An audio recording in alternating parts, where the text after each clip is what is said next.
নমস্কাৰ মই ৰিমঝিম পাঠক আপোনালোক সকলোকে স্কৰডিমিলৈ স্বাগতম জনাইছোঁ ওয়েলকাম টু স্কৰডিমি আজি আমি ডিসকাস কৰিবলৈ গৈ আছোঁ আমাৰ যিখিনি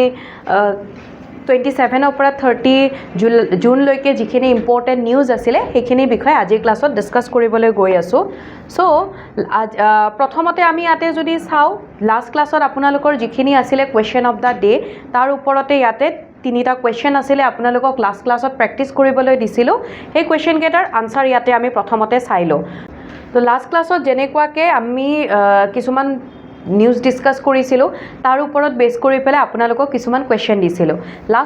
লাষ্ট ক্লাছৰ প্ৰথমটো কোৱেশ্চন আছিলে কোৱেশ্চন অফ দা ডে যে যেটো এনাৰ্জি ট্ৰানজিশন ইনডেক্স ওকে 2026 বৰ্ষৰ যেটো এনাৰ্জি ট্ৰানজিশন ইনডেক্স কোনে জাৰি কৰে আমি দেখিছিলো এনাৰ্জি ট্ৰানজিশন ইনডেক্সত কোনখন দেশৰ কিমান ৰেংক আছিলে ওকে ইণ্ডিয়াৰ পাৰফৰম্যান্স কি হয় তো এটো ৰিলিজ কৰে ওয়াৰ্ল্ড ইকনমিক ফৰামৰ দ্বাৰা প্ৰতি বছৰে বা 2026 বৰ্ষৰ যিখন এনাৰ্জি ট্ৰানজিশন ইনডেক্স আছে ৰিলিজ কৰা গৈছিলে ওকে দেন আমি আকৌ কি দেখিছিলো ব্ৰিক্সৰ আমি মিটিং দেখিছিলো এখন আমি দেখিছিলো ব্ৰিক্স ন্যাশনাল সিকিউৰিটি এডভাইজাৰ্স মিটিং তো ব্ৰিক্সৰ আন্ডাৰতে হৈছিলে তো এই যিখন ব্ৰিক্স ন্যাশনাল সিকিউৰিটি এডভাইজাৰ্স মিটিং আছিলে এইখন হৈছিলে নিউ দিল্লীত আৰু ইয়াতে আপোনালোকে মোক এটা কোৱেশ্চনৰ আনসাৰ দিবচোন আমি দেখিছিলো হৰিয়ানাৰ গুৰুগ্ৰামতো ব্ৰিক্সৰে এখন মিটিং হৈছিলে বাট সেই মিটিংখন কি আছিলে এতিয়া ন্যাশনাল সিকিউৰিটি এডভাইজাৰ বুলি ক'লে নিউ দিল্লীত গুৰুগ্ৰামত কোনখন মিটিং হৈছিলে দেন ইন্টাৰনেশ্যনেল অলিম্পিক ডে কেতিয়া অবজাৰ্ভ কৰা হয় প্ৰতি বছৰে 23 জুনত ইন্টাৰনেশ্যনেল অলিম্পিক ডে উদযাপন কৰা হয় আৰু এতিয়া আহিছো আমি আজিৰ আমাৰ প্ৰথমটো নিউজৰ ফালে কোৱেশ্চনটো কি কৈছে প্ৰথম নিউজৰ ওয়াৰ্ল্ড এমএসএমই ডেৰ কথা সুধিছে এমএসএমই বুলি কোৱাৰ লগে লগে M4 হৈ গল মাইক্ৰো তাৰ পাছত S4 হৈ গল স্মল দেন M4 হৈ গল মিডিয়াম আৰু E4 হৈ গল enterprises okay so micro small and medium enterprises day কেতিয়া সেলিব্ৰেট কৰা হয় বুলি সুধিছে প্ৰতি বছৰে আমি কেতিয়া আমি উদযাপন কৰো তো ইয়াতে কাৰেক্ট আনসাৰ হৈ যাব অপশন সি 27 জুন ওকে তো প্ৰথমতে আমি এইটো বস্তু বুজিব লাগিব যে what is MSME okay micro small medium enterprises বুলি ক'লে কি বুজায় তো আমি দেখিলো মাইক্ৰো একেবাৰে ক্ষুদ্ৰ স্মল হলে সৰু হয় মিডিয়াম হলে মধ্যমীয়া মজলীয়া এণ্ড এন্টাৰপ্ৰাইজেছ ঠিক আছে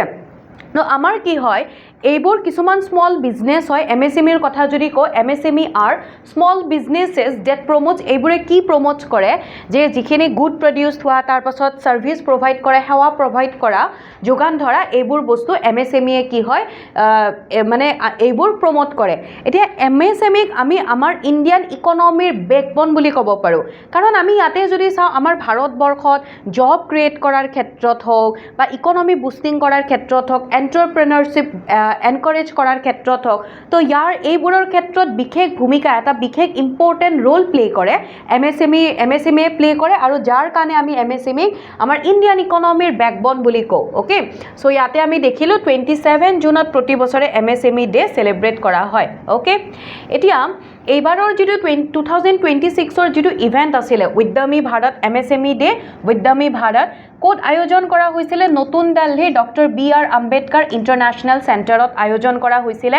অৰ্গানাইজ কৰিছিলে এই ডেটো এমএসএমইৰ দ্বাৰা যেটো মন্ত্ৰালয় আছে ministry of micro small and medium enterprises যি মন্ত্ৰালয় আছে তেওঁলোকৰ দ্বাৰা আয়োজন কৰা হৈছিলে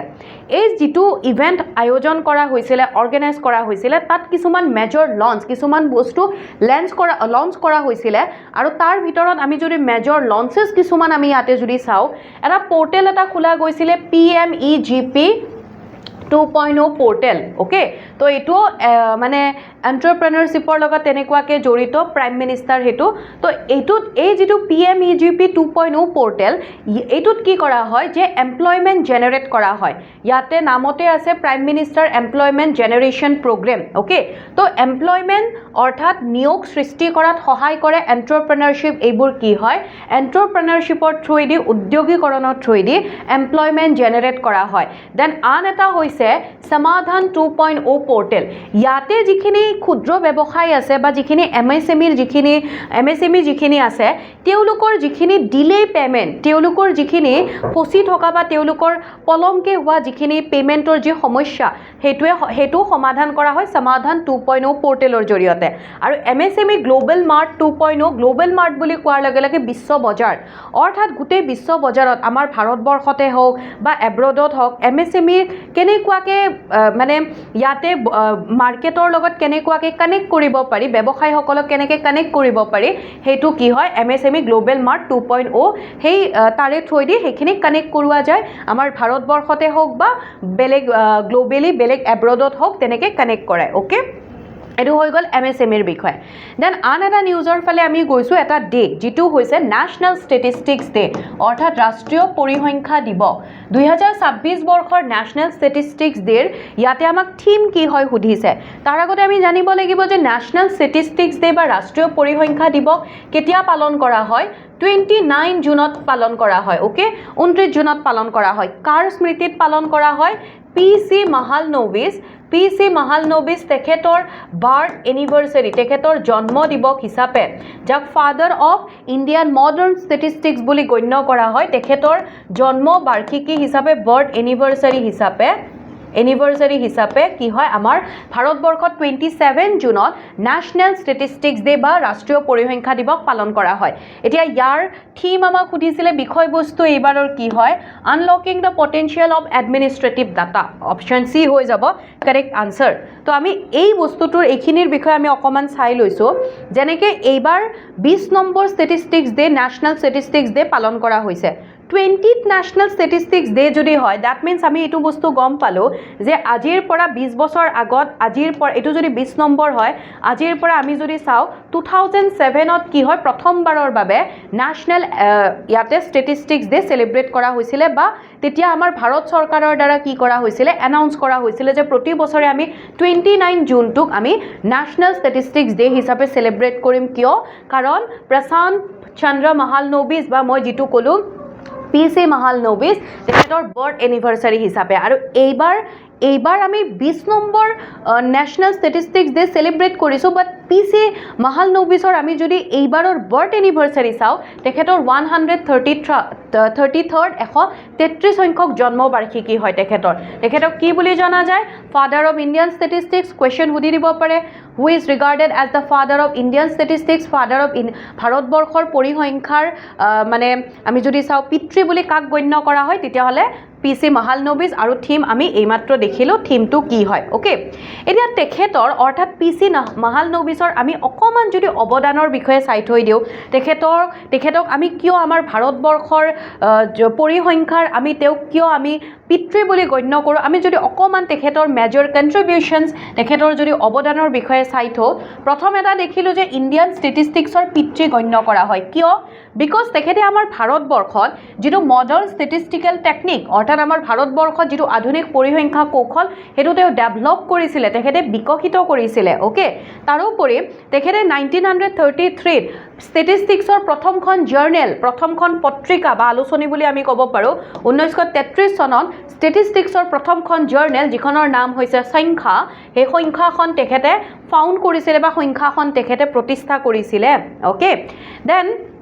আকৌ তেখেতৰ কিছুমান ইন্টাৰনেশ্যনেল ৰিকগনিশ্যন লগতে ন্যাশনাল ৰিকগনিশ্যন অৰ্থাৎ ভাৰত তথা বিদেশৰ কোৰ পৰা তেখেতক কি সন্মানেৰে সন্মানিত কৰা হৈছে ইয়াতে আমি যদি চাও united nation sub commission on statistical স্যাম্পলিংত তেখেতে চেয়াৰম্যান হিচাপে সাৰ্ভ কৰিছিলে ওকে চেয়াৰম্যান হিচাপে আছিল 1947 ৰ পৰা 1951 লৈকে দেন তাৰোপৰি তেখেতক ৰয়েল সোসাইটি লণ্ডনৰ ৰয়েল সোসাইটিৰ তেখেতক ফেলো হিচাপেও ইলেক্ট কৰা গৈছিলে ওকে 1945 আৰু আমাৰ ভাৰতবৰ্ষৰ যেটো হাইয়েষ্ট যেটো সিভিলিয়ান মানে সেকেন্ড হাইয়েষ্ট যেটো সিভিলিয়ান এৱাৰ্ড হয় হাইয়েষ্ট তো হয় ভাৰত ৰত্ন সেকেন্ড হাইয়েষ্ট আৰু ফাৰ্স্ট হাইয়েষ্ট পদ্মা এৱাৰ্ড যদি হয় Padma Vibhushan, okay? Highest civilian award অসামৰিক বঁটা ভাৰতৰত্নৰ পিছত আহে Padma Vibhushan, then Padma Bhushan, then Padma Shri, okay? তো তেখেতক কি হয় পদ্মবিভূষণ বঁটাৰে 1968 চনত 1968ত তেখেতক সন্মানিত কৰা হৈছিলে। এই বস্তুটো ইম্পৰ্টেণ্ট, এইখিনি আপোনালোকে মনত ৰাখিব লাগিব, অ'কে? দেন গৈছোঁ আন এটা নিউজৰ ফালে, আন এটা ডেৰ ফালে আমি গৈছোঁ, আৰু এই ডেটো হৈছে international day of parliamentarism is observe every year. Date means পাৰ্লিয়ামেণ্টৰ অৰ্থাৎ আন্তৰ্জাতিক সংসদীয়তা দিৱস কেতিয়া পালন কৰা হয় বুলি কৈছে। কেতিয়া পালন কৰা হয়? 30 জুন, অ'কে? অপশ্যন ডি হৈ যাব কাৰেক্ট আনচাৰ। প্ৰতি বছৰে আমি 30 জুনত ইণ্টাৰনেশ্যনেল ডে অফ পাৰ্লিয়ামেণ্টেৰিজিম বা আন্তৰ্জাতিক সংসদীয় দিৱস আমি পালন কৰোঁ। এই ডেটো একচুৱেলি কি হয় বা এই ডেটো আমি কিয় পালন কৰিব লাগে সেইটো বস্তু ন সংসদৰ লগত জড়িত, নিশ্চয় কিবা গম পাইছে আপোনালোকে। তো আমি এইখিনি দেখিলোঁ যে 30 জুনত পালন কৰা হয়, আৰু ইয়াৰ উদ্দেশ্য বা কেতিয়াৰ পৰা এই দিৱসটো পালন কৰি অহা হৈছে বা কিয় পালন কৰা হয় আমি যদি চাওঁ, প্ৰথম কথাটো হ'ল ইণ্টাৰ পাৰ্লিয়ামেণ্টাৰী ইউনিয়ন, যিটো 1889ত গঠন কৰা হৈছিলে। 1889ত আমাৰ অসমৰ কিবা ঘটনা আপোনালোকৰ মনত পৰে? আমাৰ জোনাকী আলোচনীখন কেতিয়া প্ৰথম প্ৰকাশিত হৈছিলে, কিমান আছিলে কমেণ্ট ছেকশ্যনত জনাবচোন ডেটটো, মানে ইয়াৰটো। তো ইয়াতে কি হয়, আমি যে দেখি আছোঁ এই সংসদীয় দিৱসটো, এইটো 1889 চনত যিটো ইণ্টাৰ পাৰ্লিয়ামেণ্টাৰী ইউনিয়ন গঠন কৰা হৈছিলে তাৰ স্মৃতিত সেই ডেটো মাৰ্ক মানে উদযাপন কৰিবৰ কাৰণে এই দিনটো চুজ কৰা হৈছে। এতিয়া আমি যদি ইয়াতে যদি ইণ্টাৰ পাৰ্লিয়ামেণ্টাৰী ইউনিয়নৰ কথা আমি যদি কওঁ, এইটো হৈছে এটা গ্ল'বেল অৰ্গেনাইজেশ্যন, এটা বিশ্বব্যাপী এটা সংস্থা হয়। গ্ল'বেল অৰ্গেনাইজেশ্যন বিশ্বৰ এটা সংস্থা, আৰু এই সংস্থাটোৰ কাম কি হৈছে, মানে আমি যদি চাওঁ নেশ্যনেল পাৰ্লিয়ামেণ্টছৰ আমাৰ ৰাষ্ট্ৰীয় যিবোৰ সংসদ আছে তাৰে এটা global organisation of national parliaments, okay? Global organisation of national parliaments অৰ্থাৎ আমাৰ যিবোৰ আমি যদি জাতীয় বা ৰাষ্ট্ৰীয় আমি সংসদৰ কথা কওঁ, তাৰে এটা গ্ল'বেল অৰ্গেনাইজেশ্যন হয়, যিটোৱে সেই দেশখনত তেওঁলোকৰ যিবোৰ ৰিপ্ৰেজেণ্টেটিভ, যিবোৰ ইলেক্টেড ৰিপ্ৰেজেণ্টেটিভ থাকে, তেওঁলোকৰ যিবোৰ নিৰ্বাচিত সদস্য থাকে, তেওঁলোকৰ জৰিয়তে ডেম'ক্ৰেচি হওক বা আমি যদি গণতন্ত্ৰৰ কথা কওঁ বা পিচ শান্তি হওক, কৰ্পৰেশ্যন সহযোগিতা হওক, ডায়লগ, এইবোৰ প্ৰমোট কৰে, অ'কে? আৰু সেইবোৰ প্ৰমোট কৰা এইটো হৈছে এটা গ্ল'বেল অৰ্গেনাইজেশ্যন, অ'কে? এই ডেটো প্ৰথমতে এই দিনটো 2018 বৰ্ষত ইউনাইটেড নেশ্যন জেনেৰেল এছেম্বলিয়ে এডপ্ট কৰিছিলে, আৰু তেওঁলোকে ঘোষণা কৰে যে 30 জুনত আমি এই দিনটো চেলিব্ৰেট কৰিম। দেন 1976ত 1976 চনৰ পৰা ইণ্টাৰ পাৰ্লিয়ামেণ্টাৰী ইউনিয়ন কমিটিয়ে যিখিনি মেম্বাৰ অফ পাৰ্লিয়ামেণ্ট আছে, যিখিনি MP আছে, তেওঁলোকৰ হিউমেন ৰাইটছৰ ওপৰত কাম কৰি আহিছে। অৰ্থাৎ ইয়াতে কি বুজাইছে যে যিখিনি MP আছে, গোটেই আমাৰ দেশৰ যিমানবোৰ মেম্বাৰ অফ পাৰ্লিয়ামেণ্ট, যিমানবোৰ সংসদৰ সদস্য আছে, তেওঁলোকৰ হিউমেন ৰাইট যদি ভায়লেট হৈছে সেইবোৰৰ ওপৰত কাম কৰি আহিছে, সেইবোৰ প্ৰটেক্ট কৰে। কেনেকুৱা ধৰণে প্ৰটেক্ট কৰে? এতিয়া ধৰি লওক কোনোবাক ইলিগেলি হওক বা কোনোবাক ধৰি লওক এনেকৈ ইলিগেলি এৰেষ্ট কৰিছে, তাৰমানে আমি যদি চাওঁ কোনো আনফেয়াৰলি মানে তেওঁলোকক ইলিগেলি মানে আনফেয়াৰলি তেওঁলোকক এৰেষ্ট কৰিছে, বা তেওঁলোকক যদি সেই MP এগৰাকীক যদি হেৰেষ্ট কৰা যায়, টৰ্চাৰ কৰা যায়, যদি তেখেতক যদি থ্ৰেট দিয়া হয়, তাৰোপৰি তেওঁৰ কোনো ধৰণৰ ট্ৰায়েল নোহোৱাকৈ তেওঁক যাৱজ্জীৱন কাৰাদণ্ড বা তেওঁক কি হৈছে জেল দি দিছে। তো সেইবোৰ প্ৰটেক্ট কৰে কোনে? ইণ্টাৰ পাৰ্লিয়ামেণ্টাৰী ইউনিয়নৰ দ্বাৰা প্ৰটেক্ট কৰা হয়। এইবাৰৰ থিম কি আছিলে? Bring human rights into focus, okay? Human ৰাইটছক ফ'কাছত অনা, এইটো হৈছিলে এইবাৰৰ থিম। আই হোপ এইখিনি বুজি পালে আপোনালোকে কি ক'লোঁ মই। দেন আমি এটা ফেষ্টিভেলৰ ফালে আহিছোঁ। ফেষ্টিভেলটো হৈছে হেমিছ ফেষ্টিভেল। আমাক সুধিছে যে হেমিছ ফেষ্টিভেল, এই হেমিছ ফেষ্টিভেলটো কাৰ বাৰ্থ এনিভাৰ্চাৰী হিচাপে চেলিব্ৰেট কৰা হয়? প্ৰতি বছৰে আমি যদি চাওঁ, প্ৰতি বছৰে লাডাখৰ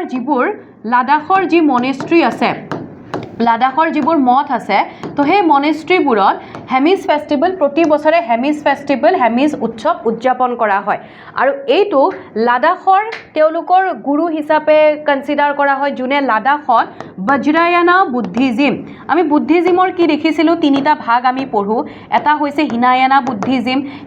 বুদ্ধিজিম মানে কি হয় যে গৌতম বুদ্ধৰ মৃত্যুৰ পিছত বুদ্ধিজিমটো তিনিটা ভাগত ভাগ হৈ যায়। কনিষ্কৰ টাইমত হৈছিলে, 4th বুদ্ধিষ্ট কাউন্সিলৰ সময়ত দুটা ভাগত ভাগ হৈছিলে। এটা আছিলে হিনায়ানা বুদ্ধিজিম মানে ইয়াত বুদ্ধৰ কোনো মূৰ্তি পূজা কৰা নহয়, আইডল ৱৰ্শ্বিপ কৰা নহয়, জাষ্ট গৌতম বুদ্ধৰ যিখিনি টিচিংছ আছে সেইখিনিক ফ'ল' কৰা হ'ব, সেইখিনিয়ে ইয়াতে মানা যাব। দেন এটা আহে মহায়ানা বুদ্ধিজিম। তো ফ'ৰ্থ বুদ্ধিষ্ট কাউন্সিলত কি হয়, এই দুটা এনেকৈ বুদ্ধিজিমৰ ছেক্ট পাওঁ। মহায়ানা বুদ্ধিজিমত বা মহাযান বুদ্ধিজিমত কি কোৱা হৈছিলে যে গৌতম বুদ্ধৰটো টিচিংখিনি মানা যাবই, লগতে তেখেতৰ আইডল ৱৰ্শ্বিপ কৰা হ'ব। আইডল ৱৰ্শ্বিপ দ্যাট মিনছ তেখেতৰ মূৰ্তি পূজা কৰা হ'ব। আৰু তেতিয়াৰ পৰাই আমি গৌতম বুদ্ধৰ প্ৰথম মূৰ্তি দেখা পাওঁ, প্ৰথম মূৰ্তি নিৰ্মাণ কৰা হৈছিলে, কাৰণ তাৰ আগলৈকে মূৰ্তি পূজা কৰা হোৱা নাছিলে, গতিকে মূৰ্তি নাছিলে। পিছত বহু বছৰ পিছত গৈ পেলাই বুদ্ধিজিমৰ আৰু এটা ভাগ পাওঁ, ছেক্ট এটা পাওঁ, যিটো হৈছে বজ্ৰায়না বুদ্ধিজিম। ইয়াতে কি হয়, গৌতম বুদ্ধৰ আইডিয়ল ৱৰ্শ্বিপ মূৰ্তি পূজা কৰাৰ লগতে কিছুমান তান্ত্ৰিক প্ৰেক্টিছ, অৰ্থাৎ কালা যাদু বা এনেকুৱা যে থাকে তান্ত্ৰিক প্ৰেক্টিছ কৰা হয়। আৰু সেই বজ্ৰায়না বুদ্ধিজিমে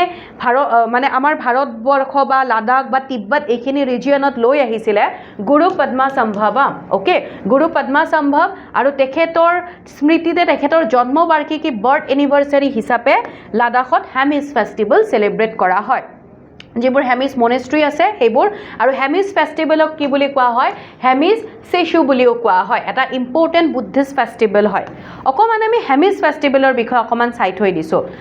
এতিয়া টিবেটান লুনাৰ কেলেণ্ডাৰ মতে আমি যদি চাওঁ, আমাৰ যেনেকৈ অসমীয়াৰ কেলেণ্ডাৰ থাকে হয়নে, আমাৰ অসমীয়া কেলেণ্ডাৰৰ প্ৰথমটো মাহ কি হয়, বহাগ, ৰাইট। ইংৰাজীৰ আমি যদি গ্ৰেগৰিয়ান কেলেণ্ডাৰ চাওঁ জানুৱাৰী। তো ঠিক তেনেকুৱাকৈ তিব্বতৰ যিখন লুনাৰ কেলেণ্ডাৰ আছে, চন্দ্ৰপঞ্জিকা বুলি আমি ক'ব পাৰোঁ, সেইখনৰ মতে চেচু মাহ, তেওঁলোকৰ যিটো চেচু মাহ হয় তাৰে 10 নম্বৰ দিনত 10 ডেট এই হেমিজ ফেষ্টিভেলটো চেলিব্ৰেট কৰা হয়। আৰু এইটো যেনেকৈ ক'লোঁ কাৰ লগত, গুৰু পদ্মাসম্ভৱৰ লগত এইটো জড়িত হৈ আছে। আৰু তেওঁৰ আমি যদি কানেকশ্যন চাওঁ, তেওঁ অলমষ্ট 8th চেঞ্চুৰী সেইখিনি মানৰ হয় বুলি, অষ্টম শতিকাৰ সৈতে জড়িত বুলি তেনেকৈ কনচিডাৰ কৰা হয়। অ'কে, এই হেমিজ ফেষ্টিভেলৰ অকণমান কালচাৰেল ছিগনিফিকেঞ্চ আমি যদি চাই থৈ দিওঁ, আমি যদি তাৎপৰ্য, সাংস্কৃতিক তাৎপৰ্য চাওঁ, ইয়াতে তেওঁলোকে তাৰে লাডাখৰ লোকসকলে এটা ট্ৰেডিশ্যনেল ড্ৰিংক এটা ব্যৱহাৰ কৰে, পৰম্পৰাগত পনীয় এটা ব্যৱহাৰ কৰে, যেনেকৈ আমি আমাৰ অসমৰ জুদিমা আমি দেখা পাওঁ, ঠিক আছে, বড়োসকলৰ কিছুমান ৰাইচ বিয়েৰ থাকে, ঠিক তেনেকুৱাকৈ তেওঁলোকেও এটা চাং নামৰ এটা ট্ৰেডিশ্যনেল লোকেল ড্ৰিংক এটা তেওঁলোকে এই ফেষ্টিভেলটোৰ টাইমত ছাৰ্ভ কৰা হয়। তাৰোপৰি ইয়াৰে যিখিনি মংক, যিখিনি সন্ন্যাসী আছে, তেওঁলোকে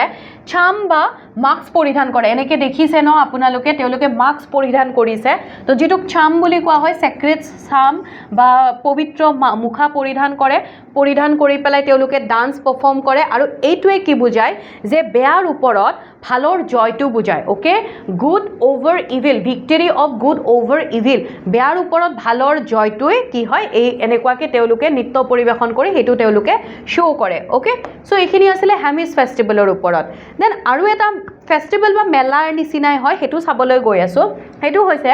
আঘৰ জিত্তো মেলা। আঘৰ জিত্তো মেলা আমাৰ ভাৰতবৰ্ষৰ কোনখন ষ্টেট অৰ ইউনিয়ন টেৰিটৰীত চেলিব্ৰেট কৰা হয়? মই ইজি কৰি দিছোঁ অকণমান, ৰিয়াচি ডিষ্ট্ৰিক্ট। ৰিয়াচি ডিষ্ট্ৰিক্ট বুলি কোৱাৰ লগে লগে আমাৰ ভাৰতবৰ্ষৰ ক'ত আছে? খুব নিউজত আহি থাকে ৰিয়াচি ডিষ্ট্ৰিক্টৰ কথা। কি হ'ব? কাৰেক্ট আনচাৰ হৈ যাব Jammu and Kashmir. Okay, Jammu and কাশ্মীৰৰ ৰিয়াচি ডিষ্ট্ৰিক্টত আঘৰ জিত্তো মেলা চেলিব্ৰেট কৰা হয়। বুজি পাইছে? আঘৰ জিত্তো মেলা বুলি ক'লে বেলেগ একো নহয়, এখন লোকেল মানুহখিনিয়ে পালন কৰা, লোকেল মানুহখিনিয়ে উদযাপন কৰা এটা মেলা হয়। তাতে যিখন আঘৰ জিত্তো ভিলেজ আছে, গাঁও আছে, তাৰে লোকসকলে প্ৰতি বছৰে এই মেলা আয়োজন কৰে। আৰু এই মেলাখন এটা ৰিলিজিয়াছ আৰু কালচাৰেল ফেয়াৰ হয়। গভমেণ্টে লাডাখৰ যিখিনি জম্মু এণ্ড কাশ্মীৰৰ যি গভমেণ্ট আছে, চৰকাৰ আছে, তেওঁলোকেও বিভিন্ন আঁচনি, বিভিন্ন স্কিম প্ৰমোট কৰে বা এই মেলাৰ বিষয়ে তেওঁলোকে প্ৰমোট কৰে, ৰাইট। আৰু ইয়াতে এই মেলা যিহেতু ৰিলিজিয়াছ আৰু কালচাৰেল ফেয়াৰ হয়, ধৰ্মৰ লগত যিহেতু জড়িত হয়, সাংস্কৃতিক মেলা হয়, গতিকে ইয়াতে বহুত ভক্ত আহে মেলা চাবলৈ, তাৰে লোকেল ৰেচিডেণ্টছখিনি যায়। আৰু বিভিন্ন টুৰিষ্ট ইয়াতে কি হয়, বেলেগ বেলেগ ঠাইৰ পৰা বিভিন্ন টুৰিষ্ট ইয়াতে পাৰ্টিচিপেট কৰে, ৰাইট। আৰু তেওঁলোকে মেইনলি তেওঁলোকৰ যি লোকেল ট্ৰেডিশ্যনছ আছে, কালচাৰেল হেৰিটেজ আছে, স্থানীয় পৰম্পৰা, সাংস্কৃতিক ঐতিহ্য, এই গোটেইখিনি তেওঁলোকে এই মেলাত কি হয় প্ৰদৰ্শন কৰে। অ'কে, গম পালে? দেন আহিছোঁ এইবাৰ স্পৰ্টছৰ ফালে, এটা স্পৰ্টছৰ নিউজৰ ফালে আহিছোঁ। তো স্পৰ্টছত ইয়াতে আমাক কৈছে যে ৰিচেণ্টলি US বেডমিণ্টন হৈ গ'ল। এতিয়া US অ'পেন বেডমিণ্টন বুলি কৈছে, US open men singles badminton. এটা থাকে US অ'পেন টেনিছ, অ'কে, সেইটো বেলেগ। আৰু এইটো হৈছে মেন ছিংগল বেডমিণ্টন, যিটো টুৰ্ণামেণ্ট হৈছিলে তাতে কি কিদাম্বি শ্ৰীকান্ত ওকে কিদাম্বি শ্ৰীকান্ত আমাৰ ভাৰতবৰ্ষৰ তো তেখেতে এটা মেডেল লাভ কৰিছিলে মেডেলটো কি হয় নে লাভ কৰিছে নে কৰা নাই তো ইয়াতে যদি আমি চাওঁ তেখেতে সিলভাৰ মেডেল লাভ কৰিছিলে ওকে তাৰ মানে তেখেতৰ অপোনেণ্ট আছিলে এগেইনষ্টত আছিলে চাইনা আছিলে আৰু তেওঁ যি আছিলে তেওঁ গোল্ড পালে আৰু শ্ৰীকান্ত তেখেতে সিলভাৰ মেডেল লাভ কৰে ক'ত সিলভাৰ মেডেল লাভ কৰে US open men single badminton টুৰ্ণামেণ্টত লাভ কৰে ওকে এতিয়া ৰানাৰ আপ হৈ গ'ল তেখেত কিদাম্বি শ্ৰীকান্ত তো চেম্পিয়ন কোন হৈ গ'ল যেনেকৈ ক'লোঁ চাইনিজ টাইপেৰ চু লি য়াং ওকে চু লি য়াং তেখেত হৈ গ'ল উইনাৰ ওকে এতিয়া এই যেটো ইয়াতে যেহেতু শ্ৰীকান্তৰ কথা আমি যদি কওঁ যেহেতু তেখেতে US open badminton men single যেটো আছিলে তাতে তেখেতে সিলভাৰ পালে ৰাইট এতিয়া ইয়াতে এই লাইনটো যেটো দিছে যে নেক্সট তেখেতে ৱৰ্ল্ড বেডমিণ্টন ৱৰ্ল্ড ফেডাৰেশ্যনৰ টাইটেলৰ কাৰণে তেখেতৰ ৰিজাল্ট এক্সটেণ্ড হোৱা বুলি ক'লে তেওঁ মানে আকৌ নেক্সট এটা টাইটেলৰ কাৰণে ৱৰ্ল্ড বেডমিণ্টন ৱৰ্ল্ড ফেডাৰেশ্যনৰ কাৰণে তেখেতে কি হয় আকৌ ৱেট কৰিব লাগিব তেখেতে টুৰ্ণামেণ্টৰ কাৰণে আকৌ নেক্সট ৱৰ্ল্ড বেডমিণ্টন ৱৰ্ল্ড টাইটেলৰ মানে বেডমিণ্টন ৱৰ্ল্ড ফেডাৰেশ্যনৰ কাৰণে নেক্সট টাইটেলৰ কাৰণে ৱেট কৰিব লাগিব আৰু লাষ্ট যদি তেওঁৰ আমি যদি পাৰফৰ্মেঞ্চ চাওঁ লাষ্ট 2017 চনত তেখেতে এটা ইণ্টাৰনেশ্যনেল টাইটেল লাভ কৰিছিলে ফ্ৰেঞ্চ ওপেন ওকে কেতিয়া 2017 বাট তেখেত মনত ৰাখিব ফ্ৰেঞ্চ ওপেন বা US ওপেন বুলি ক'লেও তেখেত বেডমিণ্টনৰ লগত জড়িত হয় ঠিক আছে দেন আন এটা আমি নিউজ চাবলৈ গৈ আছোঁ এইটো স্পৰ্টছৰে হয় আৰু এইটো দবাৰ লগত জড়িত অৰ্থাৎ বৰ্তমান আমাৰ ভাৰতবৰ্ষত 96 সংখ্যক চেছ গ্ৰেণ্ড মাষ্টাৰ আমি পাইছোঁ আমাৰ ভাৰতবৰ্ষৰ 96 সংখ্যক চেছ গ্ৰেণ্ড মাষ্টাৰ বা দবা গ্ৰেণ্ড মাষ্টাৰ গৰাকীৰ নাম হৈছে ইথান ভাজ ওকে তো ইথান ভাজ কোনখন ঠাইৰ পৰা বিলং কৰে বুলি কৈছে সেই ঠাইখনৰ তেওঁ থাৰ্ড গ্ৰেণ্ড মাষ্টাৰ হয় তাৰমানে ভাৰতবৰ্ষৰটো হয় লগতে সেই যিখন ঠাইৰ পৰা বিলং কৰে তাৰে থাৰ্ড হয় আনসাৰ কি হৈ যাব অপশ্যন সি গোৱা ওকে অপশ্যন সি গোৱাৰ পৰা তেখেত বিলং কৰে তো ইথান ভাজ বৰ্তমান আমাৰ ভাৰতবৰ্ষৰ 96 গ্ৰেণ্ড মাষ্টাৰ চেছ গ্ৰেণ্ড মাষ্টাৰ হিচাপে পৰিগণিত হৈছে তেখেতৰ বয়স মাত্ৰ 14 বছৰ গোৱাৰ পৰা বিলং কৰে আৰু তেখেতৰ লাইভ ফাইট ৰেটিং কি হয় 2522 ৰাইট এতিয়া এই যেটো মানে যেটো তেখেতে 96 চেছ গ্ৰেণ্ড মাষ্টাৰ যেটো হল এই কিতাপটো তেখেতে লাভ কৰিছিলে এচিভমেণ্ট ভেনু কি আছিলে সাৰাজিভো GM মিক্স টুৰ্ণামেণ্ট এইটো এটা দবাৰ এটা টুৰ্ণামেণ্ট হয় যেটো আয়োজন কৰা হৈছিলে সাৰাজিভোত ওকে হেতুৱে কৈছে যে টুৰ্ণামেণ্টৰ নাম কি হয় আৰু মই যেনেকৈ আপোনালোকক ক'লো যে গোৱাৰ তেখেত থাৰ্ড হয় অলৰেডি গোৱাৰ দুগৰাকী আমি গ্ৰেণ্ড মাষ্টাৰ পাইছোঁ তেওঁলোকৰ নাম কি হৈছে অনুৰাগ মাহমাল আৰু এগৰাকী হৈছে লিঅন মেণ্ডনকা এতিয়া এইবোৰ আমাক এক্সামত কেনেকৈ কুৱেশ্যন সোধে আমাক কিমান সংখ্যক গ্ৰেণ্ড মাষ্টাৰ নিদি পেলাই আমাক ডাইৰেক্টলি সুধি দিব পাৰে যে Ethan Vaz is associated with which sport Ethan Vaz কোনটো খেলৰ লগত জড়িত আমাক তেনেকৈ কুৱেশ্যন সুধি দিয়ে মেক্সিমাম তেনেকৈ দিয়ে আৰু তেওঁৰ এচিভমেণ্টটোতো আমি জানিব লাগিব কিমান নম্বৰ গ্ৰেণ্ড মাষ্টাৰ হয় বা কি তেওঁৰ এচিভমেণ্ট কি তেখেতে সাফল্য লাভ কৰিছে ওকে দেন আন এটা নেশ্যনেল নিউজৰ ফালে আহিছোঁ এই নিউজটো উল্লাস প্ৰগ্ৰেমৰ ওপৰত দিয়া হৈছে তাৰ মানে কি হয় যে বৰ্তমান আমাৰ ভাৰতবৰ্ষৰ এখন ৰাজ্যই আমাৰ ভাৰতবৰ্ষৰ ষষ্ঠ fully literate 6 number 6 fully literate state হিচাপে পৰিগণিত হৈছে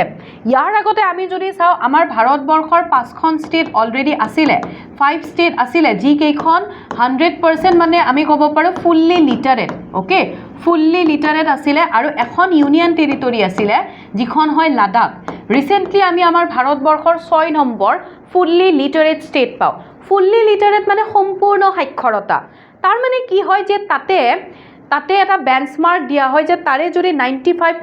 15 বা তাতকৈ বেছি বয়সৰ লোকসকল 15 অৰ যিখিনি এডাল্ট আছে তাৰ ওপৰৰ 15 এবভ যিখিনি আছে সেই লোকসকলৰ যদি সাক্ষৰতা যদি 90%তকৈ এবভ হয় 90%তকৈ ওপৰত হয় তেতিয়াহ'লে সেই ৰাজ্যখন বা সেই কেন্দ্ৰীয় শাসিত অঞ্চলক ফুল্লি লিটাৰেট ষ্টেট বা ইউনিয়ন টেৰিটৰি হিচাপে ডিক্লেয়াৰ কৰা হয় আৰু এইটো কোনটো প্ৰগ্ৰেমৰ আণ্ডাৰত আহে উল্লাস প্ৰগ্ৰেমৰ আণ্ডাৰত আহে তো ৰিসেন্টলি আমি দেখা পাওঁ যে উত্তৰাখণ্ড আমাৰ ভাৰতবৰ্ষৰ 6 ফুল্লি লিটাৰেট ষ্টেটত পৰিগণিত হৈছে এতিয়া ইয়াতে এটা বস্তু চাওঁ যেনেকুৱাকৈ মই যেনেকৈ ক'লোঁ উল্লাসৰ কথা right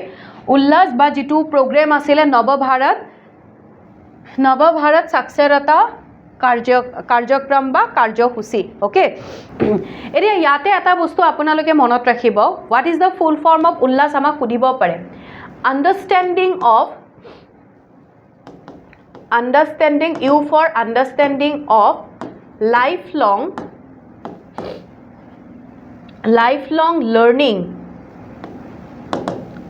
learning for all in society. আমাৰ সোসাইটিত সকলোৰে বাবে এটা লাইফলং লাৰ্নিঙৰ কথা ইয়াতে কোৱা হৈছে understanding of lifelong learning for all in society এইটো হৈছে উল্লাসৰ ফুল ফৰ্ম আৰু এইটো 2022 চনত আমাৰ এডুকেশ্যন মিনিষ্ট্ৰীৰ দ্বাৰা শিক্ষা মন্ত্ৰালয়ৰ দ্বাৰা আমি যদি চাওঁ মিনিষ্ট্ৰী অফ এডুকেশ্যনৰ দ্বাৰা গভৰ্ণমেণ্ট অফ ইণ্ডিয়া ভাৰত চৰকাৰৰ দ্বাৰা এইটো লঞ্চ কৰা গৈছিলে যেনেকৈ ক'লো এতিয়া উত্তৰাখণ্ডৰ কথা যদি চাওঁ বেঞ্চমাৰ্ক আছিলে 95% অৰ এবভ বাট তেওঁলোকে ইয়াতে উত্তৰাখণ্ডত 98% লিটাৰেচি ৰেট দেখিবলৈ পোৱা যায় আৰু তেনেকুৱাকৈ কি হয় তেওঁলোকে এই মৰ্যাদাটো এই ৰিকগনিশ্যনটো লাভ কৰিবলৈ সক্ষম হৈছে ফুল্লি লিটাৰেট ষ্টেট হিচাপে ইয়াৰ আগতে আমি যদি চাওঁ মিজোৰাম আছিলে ফাৰ্ষ্ট মিজোৰামৰ পিছত আমি পাওঁ গোৱা ত্ৰিপুৰা হিমাচল প্ৰদেশ ছিকিম আৰু উত্তৰাখণ্ড আমাৰ নৰ্থ ইষ্টৰ আমি দুখন পাওঁ ত্ৰিপুৰা আৰু মিজোৰাম আৰু মই ইউনিয়ন টেৰিটৰীৰ কথাটো ক'লোঁ সেইখন আছিলে লাডাখ ৰাইট এতিয়া অকণমান উল্লাসৰ কথা চাই থৈ দিওঁ নৱভাৰত সাক্ষৰতা কাৰ্যক্ৰম যিটোক আকৌ কি বুলি জনা যায় নিউ ইণ্ডিয়া লিটাৰেচি প্ৰগ্ৰেম বুলিও কোৱা হয় 2022 চনত গভৰ্ণমেণ্ট অফ ইণ্ডিয়া এডুকেশ্যন মিনিষ্ট্ৰীৰ দ্বাৰা লঞ্চ কৰা হৈছিলে ক'লোঁ 15 বছৰ বা তাতকৈ ওপৰৰ যিখিনি ব্যক্তি আছে তেওঁলোকৰ শিক্ষাৰ কথা তাৰ মানে ইয়াতে কি হৈছে যে ধৰি লওক 15 বা তাৰ ওপৰত যিখিনি ব্যক্তি তেওঁলোকে যদি নিজৰ শিক্ষা তেওঁলোকে কমপ্লিট কৰিব পৰা নাই তো তেওঁলোকক শিক্ষিত কৰা তেওঁলোকক লিটাৰেট কৰা সেইটোৱে হৈছে ইয়াৰ দায়িত্ব ওকে আৰু ইয়াতে ক্ৰাইটেৰিয়া কি থাকে এখন ষ্টেটক তেতিয়াহে ফুল্লি লিটাৰেট বুলি ক'ব যদি 15 বছৰৰ ওপৰত 15 বছৰ মানে বয়সৰ ওপৰত যদি 95% এডাল্ট লিটাৰেচি থাকে ৰাইট আৰু সকলো ব্যক্তি যিখিনি নন লিটাৰেট পাৰ্সন যিখিনি অসাক্ষৰ লোক আছে অশিক্ষিত লোক আছে তেওঁলোকৰ কাৰণে এডুকেশ্যনটো এনশ্যোৰ কৰিব লাগিব ওকে তেতিয়াহে ব্যক্তি এগৰাকী মানে ষ্টেট এখনক কি হয় ফুল্লি লিটাৰেট বুলি তেনেকুৱাকৈ মৰ্যাদা প্ৰদান কৰা হ'ব আৰু ইয়াতে ৰিডিং ৰাইটিং এই গোটেইখিনি কি হয় এই গোটেইখিনিৰ ওপৰত গুৰুত্ব দিয়া হয় এইবোৰ ইমপ্ৰুভ কৰা হয় ওকে দেন আন এটা নিউজলৈ আহিছোঁ এইটো আমাৰ ভাৰতবৰ্ষৰ এখন চহৰক এটা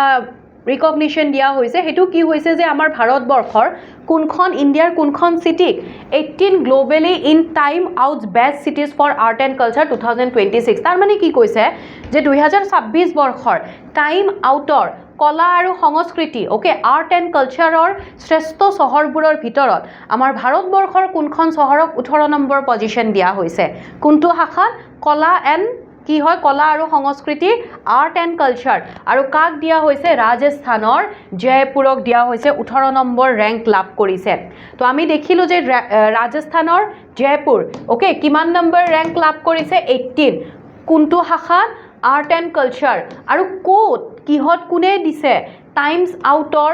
বেষ্ট চিটিজৰ ভিতৰত ওকে টাইমছ আউটৰ যিটো তালিকা ওলাই তাতে বেষ্ট চিটিজৰ ভিতৰত আৰ্ট এণ্ড কালচাৰ কেটেগৰীত লাভ কৰিছে ৰাইট ওকে আৰু আমাৰ যিমানবোৰ ইণ্ডিয়ান চিটি আছে ভাৰতৰ যিমানবোৰ চহৰ ইয়াতে ইনক্লুড কৰা হৈছিলে বা নামবোৰ ৰখা হৈছিলে তাৰ ভিতৰত হাইয়েষ্ট ৰেংক লাভ কৰিছে জয়পুৰখনে ওকে এতিয়া আমি অকণমান জয়পুৰ চহৰখনৰ বিষয়ে যদি আমি অকণমান চাই থৈ দিওঁ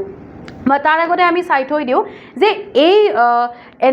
জয়পুৰখন আহিলে 18 নম্বৰত টপ 5 আমি চিটিজ যদি চাওঁ London Paris New York city Berlin Cape Town okay এতিয়া এই যে ৰেংক দিয়া হয় ৰেংকটো কিহৰ বেচিছত দিয়া হয় মানুহে নিজে দিয়ে নে কোনোবাৰ পৰা কিবা এটা সাৰ্ভে কৰে তো ইয়াতে সাৰ্ভে এটা কৰা হৈছিলে গোটেই পৃথিৱীজুৰি বিশ্বজুৰি 150তকৈও বেছি চিটিজত বেছি চহৰত সাৰ্ভে কৰা হৈছিলে আৰু তাৰে 24,000 যি ৰেচিডেন্টছ তেওঁলোকৰ মাজত এটা সাৰ্ভে কৰি এটা সমীক্ষা কৰি পেলাই এই ৰেংকটো দিয়া হৈছে ৰাইট আৰু এই মানে আমি যদি চাওঁ প্ৰত্যেকখন দেশৰ পৰা যিবোৰ হাইয়েষ্ট যিবোৰ যিবোৰ চহৰ হাইয়েষ্ট ৰেংক লাভ কৰিছে সেই চহৰবোৰকে ইয়াতে এই লিষ্টখনত টাইম আউটৰ এই লিষ্টখনত ইনক্লুড কৰা হৈছিলে আমি যদি আমি যদি জয়পুৰৰ বিষয়ে অকমান চাই থৈ দিওঁ আমি গম পালো ৰাজস্থানৰ হয় ক্যাপিটেল হয় ৰাজস্থানৰ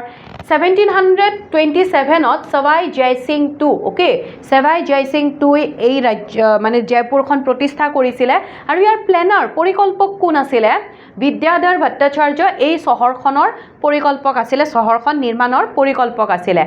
আৰু জয়পুৰক আমি কি বুলি কওঁ পিংক সিটি বুলি কওঁ এতিয়া পিংক সিটি বুলি এটো কাৰণে কোৱা হয় 1876ত যেতিয়া প্ৰিন্স অফ ৱেলছ 1876 বুলি ক'লে ব্ৰিটিছ শাসন তো 1876ত যেতিয়া প্ৰিন্স অফ ৱেলছ আমাৰ ভাৰতবৰ্ষত আহিছিলে তেওঁ যেতিয়া জয়পুৰত আহিছিলে তেতিয়া এই চহৰখন কালাৰ কৰা গৈছিলে পিংকটোৱে ৱাৰ্ম হস্পিটেলিটি এইবোৰ ডেছক্ৰাইব কৰে এইবোৰ বুজায় তাৰোপৰি যেনেকুৱাকে ইউনেস্কো ৱৰ্ল্ড হেৰিটেজ সাইটবোৰ আছে ইউনেস্কো ৱৰ্ল্ড হেৰিটেজ সাইটৰ ভিতৰত জয়পুৰ চহৰখনো আছে যিখনক 2019 চনত ইউনেস্কো ৱৰ্ল্ড হেৰিটেজ সাইটত ইনক্লুড কৰা হয় যেনেকৈ আমাৰ Charaideo Moidam Manas national park Kaziranga national park okay clear বুজি পালে এতিয়া জয়পুৰ চহৰৰ কিছুমান আমি ফেমাস এট্ৰাকশন যদি চাও এইবোৰ এক্সামত সুধি দিব পাৰে হাৱা মহল কোট আছে সিটি প্যালেস এম্বাৰ ফৰ্ট জল মহল নাহাৰগড় fort Jaigarh fort Jantar Mantar okay এটা জন্তৰ মন্তৰ আছে দিল্লীত এটা জন্তৰ মন্তৰ আছে কোট জয়পুৰত আৰু এই জয়পুৰত থকা জন্তৰ মন্তৰটো ইউনেস্কো ৱৰ্ল্ড হেৰিটেজ সাইটৰ মৰ্যাদা প্ৰদান কৰা হৈছে ওকে ক্লিয়াৰ দেন নেক্সট আমি এটা গ্লোবেল নিউজৰ ফালে আহিছো প্ৰাইম মিনিষ্টাৰ নৰেন্দ্ৰ মোদীক লৈ পেলাই যেতিয়া ইয়াৰ আগৰ ক্লাছত মই কাৰেণ্ট এফেয়াৰ্সৰ তাতে এটা ক্লাছত মই কৈছিলো আপোনালোকক প্ৰাইম মিনিষ্টাৰ নৰেন্দ্ৰ মোদীয়ে ইউৰোপত গৈছিলে তাতে তেখেতে স্লোভাকিয়াত গ'ল ওকে স্লোভাকিয়াত যাওঁতে তাতে আকৌ কি হ'ল তেখেতক স্লোভাকিয়াৰ হাইয়েষ্ট এৱাৰ্ডেৰে মানে অনাৰেৰে সন্মানিত কৰা হৈছিলে তো ৰিসেন্টলি কি হয় প্ৰাইম মিনিষ্টাৰ নৰেন্দ্ৰ মোদীক সিচিলছৰ তেওঁলোকৰ যেটো হাইয়েষ্ট এনভায়ৰনমেন্টাল অনাৰ আছে হাইয়েষ্ট যেটো পৰিবেশক লৈ পেলাই যেটো সৰ্বোচ্চ সন্মান আছে সেই সন্মানেৰে সন্মানিত কৰা হৈছে কোৰ সিচিলছৰ ওকে আৰু সিচিলছৰ সেই এৱাৰ্ডটোৰ নাম হৈছে the Guardian of the blue horizon okay so সেইখিনি বস্তুৱে অকমান আমি ইয়াতে চাই থৈ দিও এই যেটো The Guardian of the Blue Horizon এটো সিচিলছৰ হাইয়েষ্ট এনভায়ৰনমেন্টাল অনাৰ বা সিচিলছৰ সৰ্বোচ্চ পৰিবেশ সম্পৰ্কীয় সন্মান হয় আৰু এইটো ৰিসেন্টলি প্ৰাইম মিনিষ্টাৰ নৰেন্দ্ৰ মোদীক প্ৰদান কৰা হৈছে ওকে এই এৱাৰ্ডটি নৰেন্দ্ৰ মোদীক প্ৰদান কৰিছে ডক্টৰ পেট্ৰিক হাৰ্মিনিয়ে প্ৰদান কৰিছে ওকে আৰু যেতিয়া তেখেতে সিচিলছ ভিজিটত গৈছিলে যেতিয়া ভিজিটত যায় দেশখনত তেতিয়াই বাৰু তেনেকে প্ৰদান কৰা হয় তো তেওঁ যেতিয়া সিচিলছত গৈছিলে তেতিয়া তেখেতক এই এৱাৰ্ডটি প্ৰদান কৰা হৈছিলে এইটোৰ লগতে আকৌ প্ৰাইম মিনিষ্টাৰ নৰেন্দ্ৰ মোদীক আকৌ বেলেগ কিছুমান এনভায়ৰনমেন্টাল ৰিলেটেড পৰিবেশৰ লগত জড়িত কিছুমান বঁটা প্ৰদান কৰা হৈছে ৰিসেন্টলি 2026 বৰ্ষত তেখেতক এটা ফুড এণ্ড এগ্ৰিকালচাৰ অৰ্গেনাইজেশ্যনৰ দ্বাৰা এগ্ৰিকোলা মেডেল তেখেতক প্ৰদান কৰা হয় দেন সিওল পিস প্ৰাইজ সিওলৰ শান্তি বঁটা তেখেতক দিয়া হয় আৰু যেটো ইউনাইটেড নেশ্যন এনভায়ৰনমেন্টাল UNEP দ্বাৰা champions of the art award 2018 বৰ্ষত তেখেতক প্ৰদান কৰা হৈছিল সো এইখিনি মনত ৰাখিব আৰু ইয়াতে champions of the art award important হয় প্ৰতি বছৰে কাক আমাৰ ভাৰতৰ যদি কোনোবা থাকে কাক দিয়া হয় এতিয়ালৈকে কাক দিছে সেইখিনি আমি জানিব লাগে দেন নেক্সট কৈছে যে director of the intelligence bureau আইবিৰ নতুন ডিৰেক্টৰ হিচাপে কাক নতুন সঞ্চালক হিচাপে কাক নিযুক্তি দিয়া হৈছে এতিয়ালৈকে আছিলে তপন কুমাৰ ডেকা ওকে তপন কুমাৰ ডেকাই সাকসিড কৰিছে কাক বা সাকসিড কৰিব তেখেতে কাক সাকসিড কৰিব মহেশ দীক্ষিত আৰু মহেশ দীক্ষিতক ৰিসেন্টলি নতুনকে কি হয় আইবি বা ইন্টেলিজেন্স ব্যুৰোৰ ডিৰেক্টৰ হিচাপে তেখেতক এপইন্ট কৰা গৈছে ওকে এতিয়া এই বস্তুখিনি যিখিনি কলো তো সাকসিড কৰিব তপন কুমাৰ ডেকা কোন হ'ব নেক্সট মহেশ দীক্ষিত আৰু ইউনিয়ন গভৰ্ণমেণ্ট বা আমাৰ কেন্দ্ৰীয় চৰকাৰৰ দ্বাৰা এটো ঘোষণা কৰা হৈছে তো ইউনিয়ন ক্যাবিনেটৰ আমি যদি চাও কেন্দ্ৰীয় চৰকাৰৰ এখন এপইন্টমেন্ট কমিটি হয় এখন এপইন্টমেন্ট কমিটি বহিছিল আৰু তেওঁলোকে মহেশ দীক্ষিতক সিলেক্ট কৰে মহেশ দীক্ষিত তেওঁ যদি চাও IPS হয় 1993 বেটছৰ ওকে আৰু ইয়াৰ আগতে তেখেতে ইন্টেলিজেন্স ব্যুৰোতে আছিল বাট ইন্টেলিজেন্স ব্যুৰোৰ তেখেত কি আছিল স্পেশাল ডিৰেক্টৰ আছিল আৰু তেখেতক 2 বছৰৰ কাৰণে নিযুক্তি দিয়া হয় ওকে ক্লিয়াৰ তো তেখেত 1993 বেটছৰ IPS অফিচাৰ হয় অন্ধ্ৰ প্ৰদেশ কেডাৰৰ পৰা তেখেত বিলং কৰে তাৰোপৰি 26 ইয়াৰ্ছ তেখেতৰ এক্সপিৰিয়েঞ্চ আছে ক'ত ইণ্টেলিজেঞ্চ এণ্ড ইণ্টাৰনেল ছিকিউৰিটি তেখেতৰ 26 ইয়াৰ 26 বছৰৰ তেখেতৰ এক্সপিৰিয়েঞ্চৰ পিছত তেখেতক ইয়াৰে IBৰ এতিয়া ডিৰেক্টৰ হিচাপে তেখেতক এপইণ্ট কৰা হৈছে ৰাইট তাৰোপৰি তেখেতে IBৰ স্পেচিয়েল ডিৰেক্টৰ হিচাপেও যেনেকৈ ক'লোঁ তেখেতে চাৰ্ভ কৰিছিলে ইয়াৰ আগতে তেওঁৰ পষ্টিং ক'ত ক'ত আছিলে কোহিমা পাটনা হায়দৰাবাদ নিউ দিল্লী তাৰমানে ইণ্টাৰনেশ্যনেল ব্যুৰোৰ হেডকোৱাৰ্টাৰ নিউ দিল্লী তাত আৰু ইফালে কি হয় কাশ্মীৰ এইবোৰ ঠাইত তেখেতক পষ্টিং দিয়া হৈছিলে অ'কে ক্লিয়াৰ অকণমান আমি ইণ্টাৰনেশ্যনেল ব্যুৰোৰ কথা আমি ইয়াতে যদি চাই থৈ দিওঁ একদম চিম্পল ইণ্টাৰনেশ্যনেল ব্যুৰোৰ কথা আমি যদি কওঁ এইটো এটা কি হয় ইহঁতে আমাৰ ধৰি লওক আমাৰ কাণ্ট্ৰি এখনক যিবোৰ ইণ্টাৰনেল ছিকিউৰিটি থ্ৰেটছ থাকে ধৰি লওক টেৰৰিজিম বা এনেকুৱা কিবা যদি থ্ৰেটছ এনেকুৱা যদি থাকে সেইবোৰৰ কাৰণে সেইবোৰৰ পৰা আমাৰ কাণ্ট্ৰিখনক তেওঁলোকে প্ৰটেক্ট কৰে ইণ্টাৰনেশ্যনেল ব্যুৰো আৰু তেওঁলোকে কি কৰে প্ৰটেকশ্যনৰ কাৰণে তেওঁলোকে ধৰি লওক তাৰে কাৰণে ৰেছপনচিবল হয় তো কেনেকৈ কি কৰিব সেইটো তো ইণ্টেলিজেঞ্চ ব্যুৰোৰ কথা যদি চাওঁ প্ৰথমতে 1887ত ব্ৰিটিছ সেই সময়ত ব্ৰিটিছ চৰকাৰ আছিলে ব্ৰিটিছ চৰকাৰে চেণ্ট্ৰেল স্পেচিয়েল ব্ৰাঞ্চ হিচাপে এইটোক গঠন কৰিছিলে পিছত গৈ পেলাই 1921ত ইয়াৰ নামটো চেঞ্জ কৰা হয় নামটো চেঞ্জ কৰি ইণ্ডিয়ান পলিটিকেল ইণ্টেলিজেঞ্চ হিচাপে ইয়াৰ নামটো ৰখা হয় আৰু ইণ্ডিয়ান পলিটিকেল ইণ্টেলিজেঞ্চৰ কাম হয় যে যিখিনি সাৰ্ভিলেন্স মনিটৰিং এজেন্সি অৰ্থাৎ চোৱা চিতা নিৰীক্ষণ সংস্থা হিচাপে তেওঁলোকে কাম কৰিছিলে ইণ্ডিয়ান পলিটিকেল ইণ্টেলিজেঞ্চে পিছত গৈ পেলাই ইণ্ডিয়ান পলিটিকেল ইণ্টেলিজেঞ্চক পিছত গৈ পেলাই ইয়াৰ নামটো ইণ্টেলিজেঞ্চ ব্যুৰো হিচাপে ৰখা হয় আৰু যেতিয়া ভাৰত স্বাধীন হয় ভাৰত স্বাধীনৰ পিছত ইণ্টেলিজেঞ্চ ব্যুৰো হিচাপে ৰাখি পেলাই ইয়াক আমাৰ ভাৰতবৰ্ষৰ গৃহ মন্ত্ৰালয়ৰ হোম মিনিষ্ট্ৰীৰ আণ্ডাৰত ইয়াক ৰখা হয় ৰাইট হেডকোৱাৰ্টাৰ অলৰেডি আমি দেখিলোঁ হেডকোৱাৰ্টাৰ ক'ত অৱস্থিত হয় নিউ দিল্লী হেডকোৱাৰ্টাৰ আমাক সোধে মনত ৰাখিব অ'কে দেন আকৌ কি হয় এনচিয়েণ্ট হিষ্ট্ৰীত মহৰ্ষি সুশ্ৰুতৰ কথা শুনিছে তো মহৰ্ষি সুশ্ৰুতক লৈ পেলাই এটা কুৱেশ্যন দিয়া হৈছে তো ৰিচেণ্টলি কি হৈছে যে মহৰ্ষি সুশ্ৰুতৰ এটা ব্ৰঞ্জৰ ষ্টেচু এটা নিৰ্মাণ কৰা গৈছে আৰু এই ব্ৰঞ্জৰ ষ্টেচুটো স্কটলেণ্ডৰ কোনখন চহৰত উন্মোচন কৰা হৈছে সেইটো আমাক সুধিছে তো স্কটলেণ্ডৰ এডিনবাৰ্গত কি হয় মহৰ্ষি সুশ্ৰুতৰ এই ব্ৰঞ্জৰ ষ্টেচুটো তাতে উন্মোচন কৰা গৈছে অ'কে এতিয়া ইয়াতে আমি অকণমান যদি এইটো চাই থৈ দিওঁ যে 2026 চনৰ জুন মাহতে মহৰ্ষি সুশ্ৰুত যাক আমাৰ ভাৰতবৰ্ষৰ মানে যাক ফাদাৰ অফ প্লাষ্টিক চাৰ্জাৰী বুলি কনচিডাৰ কৰা হয় যোনে সুশ্ৰুত সংহিতা লিখিছিলে তো সেই মহৰ্ষি সুশ্ৰুতৰে এটা ব্ৰঞ্জৰ ষ্টেচু এটা স্কটলেণ্ডৰ এডিনবাৰ্গৰ ৰয়েল কলেজ অফ চাৰ্জনছত তাতে উন্মোচন কৰা গৈছে আৰু এইটো বনোৱা গৈছিলে এটা traditional lost wax casting method use কৰি পেলাই বনোৱা গৈছিলে বনাইছিলে কোনে তামিলনাডুৰ স্বামীমালাইত এইটো বনোৱা গৈছিলে অ'কে এতিয়া যিটো ট্ৰেডিশ্যনেল লষ্ট ৱেক্স কাষ্টিং বুলি যে ক'লোঁ প্ৰথমতে কি কৰা হয় ইয়াতে ৱেক্স ইউজ কৰা হয় মম ঠিক আছে মমৰ এনেকুৱাকৈ এটা মূৰ্তি এটা বনাই লোৱা হয় মমৰ মূৰ্তিটো বনাই পেলাই সেই মমৰ মূৰ্তিটোৰ ইমাজিন কৰক যে এনেকুৱাকৈ এটা মমৰ মূৰ্তি বনালোঁ তাৰপিছত অকণমান মাটি ল'লোঁ মাটি লৈ পেলাই ক্লে এই গোটেই মমৰ মূৰ্তিটোত ক্লেখিনি ধুনীয়াকৈ তাতে আৱৰি দিলোঁ অ'কে ক্লে ইয়াতে ব্যৱহাৰ কৰিলোঁ মাটিৰে অকণমান কি হয় বোকা মাটিৰে সেই মূৰ্তিটোক ধুনীয়াকৈ চবফালে তেনেকৈ লগাই দিলোঁ তাৰপাছত সেইখিনি হিট কৰি পেলাই সেইখিনি মানে যেতিয়া মানে পূৰা কঠিন হ'ব মানে হিট হ'ব তাৰ পাছত আমি যিখিনি যিখিনি মম আছিলে যিখিনি ৱেক্স আছিলে সেই ৱেক্সখিনিক পিছত গৈ পেলাই মেল্ট হ'ব দিম অ'কে তো যেতিয়া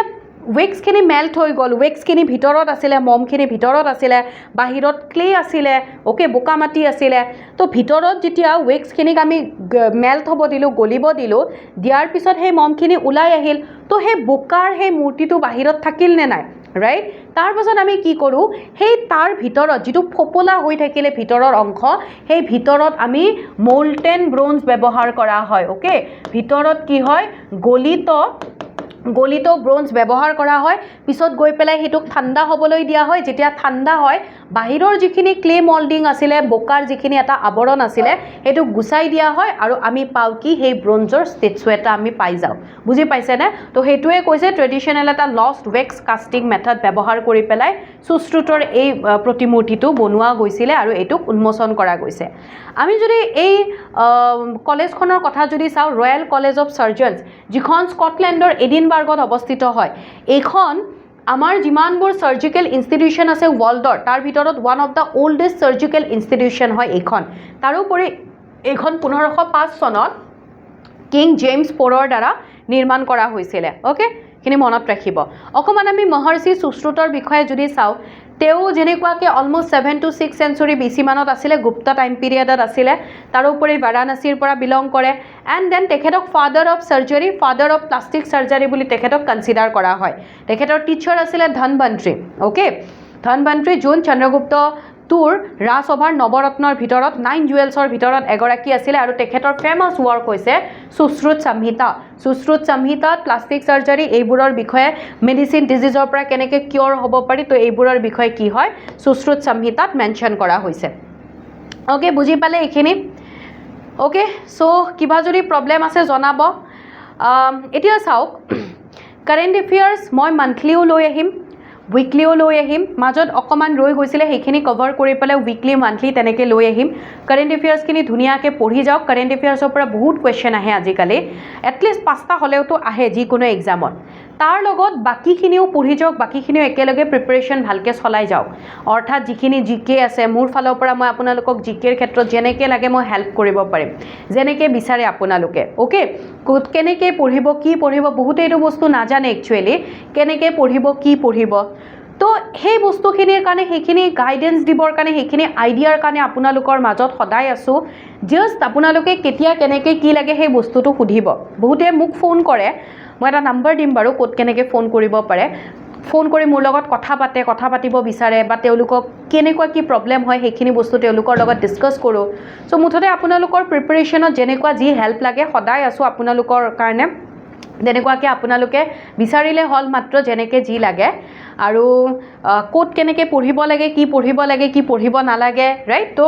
আকৌ যেহেতু এক্সাম আহিয়ে আছে হয়নে কাৰণ কেতিয়া নোটিফিকেশন দি আমি গম নাপাওঁ সেইকাৰণে এক্সাম অহা বুলিয়ে কৈছোঁ যেহেতু আমাৰ চৰকাৰে মামাই যেহেতু অকমান হিন্ট এটা দিছে যে হ'ব আৰু ৰাইট তো মই নাম্বাৰ এটাৰ কথা যে কৈছিলোঁ আপোনালোকে এই নাম্বাৰটোত কণ্টেক্ট কৰিব পাৰিব নাম্বাৰটো হৈছে নোট কৰি ল'ব পাৰে নাম্বাৰটো 9181372998 আৰু যদি আপোনালোকে স্কৰডেমি ইয়াতে ইউটিউব চেনেলতে পঢ়ি আছে স্কৰডেমি এপটো ভিজিট কৰিব এবাৰ স্কৰডেমি এপটোৰ ভিতৰত আপোনালোকে ADRE CTET Assam police GTP GT যিয়ে আপোনালোকে প্ৰিপাৰেচন যিয়ে কৰি নাথাকে কিয় এই গোটেইবোৰৰ আপোনালোকে তাত ধুনীয়াকৈ কি কেনেকুৱা ধৰণৰ ক্লাছ হৈছে গোটেইখিনি চাব পাৰিব প্লাছ ফ্ৰী মেটেৰিয়েলছ কিছুমান আপোনালোকে পাই যাব নোটস পাই যাব ওকে সো এবাৰ আপোনালোকে তাত যাওক ভিজিট কৰক দেন কিছুমান ফ্ৰী মক টেষ্ট দিয়া আছে সেই গোটেইখিনি বস্তু চাই ল'ব ঠিক আছে আৰু মোৰ লগত কথা পাতিবৰ কাৰণে এই নাম্বাৰটোত কণ্টেক্ট কৰিব এবাৰ ওকে এতিয়া গৈছোঁ আমাৰ আন এটা নিউজৰ ফালে ৰিচেণ্টলি বাংলাদেশে ইণ্টাৰনেশ্যনেল বিগ কেট এলায়েন্সত কি হৈছে মেম্বাৰ হিচাপে অংশগ্ৰহণ কৰিছে আৰু ইণ্টাৰনেশ্যনেল বিগ কেট এলায়েন্সত বাংলাদেশে কিমান নম্বৰ মেম্বাৰ হিচাপে পৰিগণিত হৈছে কিমান সদস্য হিচাপে কিমান নম্বৰ 27 নম্বৰ ওকে 27 মেম্বাৰ হৈ পৰিছে এতিয়া ইণ্টাৰনেশ্যনেল বিগ কেট এলায়েন্সৰ কথা আমি যদি কওঁ এইটো কি হয় যে আমাৰ ভাৰতবৰ্ষই গ্ৰহণ কৰা এটা ইনিচিয়েটিভ হয় তো এই ইনিচিয়েটিভটোত আমাৰ ভাৰতবৰ্ষত যি 7টা ডাঙৰ মেকুৰী লাৰ্জ যিখিনি মেকুৰীৰ প্ৰজাতি আছে তেওঁলোকৰ সংৰক্ষণৰ ক্ষেত্ৰত গুৰুত্ব আৰোপ কৰা হয় তেওঁলোকৰ কনজাৰভেশ্যনৰ ক্ষেত্ৰত ইয়াতে গোটেই দেশবোৰে মিলি পেলাই international cooperation research funding and capacity building এইবোৰত থৈ দি এই 7টা বিগ কেটৰ স্পেচিছৰ এইবোৰৰ সংৰক্ষণৰ কাৰণে কিছুমান গ্লোবেল ইনিচিয়েটিভ লয় বিশ্বব্যাপী কিছুমান পদক্ষেপ গ্ৰহণ কৰে এতিয়া এই 7টা আমি যদি 7 বিগ কেট যদি চাওঁ যিকেইটা ইণ্টাৰনেশ্যনেল বিগ কেট এলায়েন্সৰ আণ্ডাৰত আহে tiger lion leopard snow leopard চিতা জেগুৱাৰ আৰু পিউমা ওকে সো এই 7টা হৈছে বিগ কেটছ যিকেইটা কি হয় ইণ্টাৰনেশ্যনেল বিগ কেটছ এলায়েন্সৰ আণ্ডাৰত আহে এই যিটো ইণ্টাৰনেশ্যনেল বিগ কেট এলায়েন্স যেনেকৈ মই ক'লোঁ 2023 চনত প্ৰাইম মিনিষ্টাৰ নৰেন্দ্ৰ মোদীৰ দ্বাৰা লঞ্চ কৰা হৈছিল আৰু এইটো কেবিনেটে 2024 চনৰ ফেব্ৰুৱাৰীত এপ্ৰুভ দিয়ে হেডকোৱাৰ্টাৰ আমাৰ ইণ্ডিয়াত লঞ্চ কৰা হৈছে গতিকে মনত ৰাখিব হেডকোৱাৰ্টাৰ ইণ্ডিয়া কোনে ইমপ্লিমেণ্ট কৰিছিলে নেশ্যনেল টাইগাৰ কনজাৰভেশ্যন অথৰিটিৰ দ্বাৰা ইমপ্লিমেণ্ট কৰা হয় আৰু কোনটো মিনিষ্ট্ৰীৰ আণ্ডাৰত আহে কিবা নহয় কিবা এটা মন্ত্ৰালয়ৰ আণ্ডাৰতে আহিব ministry of environment forest and climate change এই মন্ত্ৰালয়টোৰ আণ্ডাৰত আহে ৰাইট তো ইয়াতে মেম্বাৰশ্বিপ কি হয় কোনে এতিয়া অংশগ্ৰহণ কৰিছে ৰিচেণ্টলি আমি দেখিলোঁ বাংলাদেশ 27 মেম্বাৰ হয় ৰাইট টোটেল ইয়াতে বিগ কেট ৰেঞ্জ যিমানবোৰ কাণ্ট্ৰি আছে অৰ্থাৎ বিগ কেট ৰেঞ্জ কাণ্ট্ৰিজৰ কথা কৈছে ইয়াতে কিমানখনে জয়েন কৰিছে হেতু নহয় total big cat range country যদি চাও আমাৰ গোটেই ইণ্ডিয়াত 95 আছে বাট ইয়াৰে IBCA ইণ্টাৰনেশ্যনেল বিগ কেট এলায়েন্সৰ মেম্বাৰ হয় 27 আৰু অবজাৰ্ভাৰ কাণ্ট্ৰিজ কিমান আছে 5 অবজাৰ্ভাৰ কাণ্ট্ৰিজ দ্যাট মিন্স কি হয় যেতিয়া এলায়েন্স হয় ওকে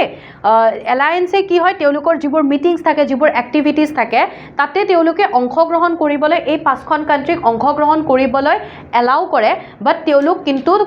এক্টিভ মেম্বাৰ নহয় বা তেওঁলোকে এওঁলোকৰ নিচিনা এই 27খনৰ নিচিনা তেওঁলোক ফুল মেম্বাৰ নহয় ওকে এনেকুৱা কিছুমান আমি কাণ্ট্ৰি যদি চাওঁ বাংলাদেশ যোন মানে 27খন মেম্বাৰৰ ভিতৰত Bangladesh Russia Cambodia Bhutan Nepal Sri Lanka Malaysia Armenia Ethiopia Mongolia Rwanda Angola Myanmar Saudi Arabia etcetera okay so এইকেইখন হৈছে মেম্বাৰ কাণ্ট্ৰি দেন আন এটা কুৱেশ্যনলৈ গৈছোঁ ৰিচেণ্টলি ভেনিজুৱেলাত এটা আৰ্থকুৱেক আহিছিলে আৰু সেই আৰ্থকুৱেক এটা বহুত ডাঙৰ ভূমিকম্প হৈছিলে তাত ভেনিজুৱেলাত বহুত ক্ষতি হয় আৰু তাৰ ফলত আমাৰ ভাৰতবৰ্ষই ভেনিজুৱেলাৰ কাৰণে সহায়ৰ হাত আগবঢ়াইছে অৰ্থাৎ ভেনিজুৱেলা কি কৰিছে ভেনিজুৱেলালৈ তাতে মানৱীয় অভিযান পঠাইছে এতিয়া এই যে এটা অভিযান পঠাইছে এটা যে মিশন পঠাইছে আমাৰ ভাৰতবৰ্ষৰ পৰা যে হিউমেটেৰিয়ান মিশন এটা যে সেন্ড কৰা হৈছে প্ৰেৰণ কৰা হৈছে ভেনিজুৱেলালৈকে সেই মিশনটোৰ নাম কি তো এনেকুৱাকে ভাৰতবৰ্ষই যদি কিবা কোনোবা দেশক সহায় কৰিছে যেনেকৈ কোভিডত মানুহখিনিক লৈ অহাৰ কাৰণে বা এনেকুৱা মুঠতে ইউক্ৰেইনৰ এইবোৰক লৈ পেলাই যদি তেনেকুৱা কিবা মিশন লঞ্চ কৰিছে সেই মিশনটোৰ নাম এক্সামত খুব সোধে তো ভেনিজুৱেলাক যিটো সহায়ৰ হাত আগবঢ়াইছিলে মানৱীয় অভিযানটোৰ নাম কি হয় অপাৰেশ্যন আমিস্তাদ আমিস্তাদ মানে হৈছে ফ্ৰেণ্ডশ্বিপ স্পেনিছ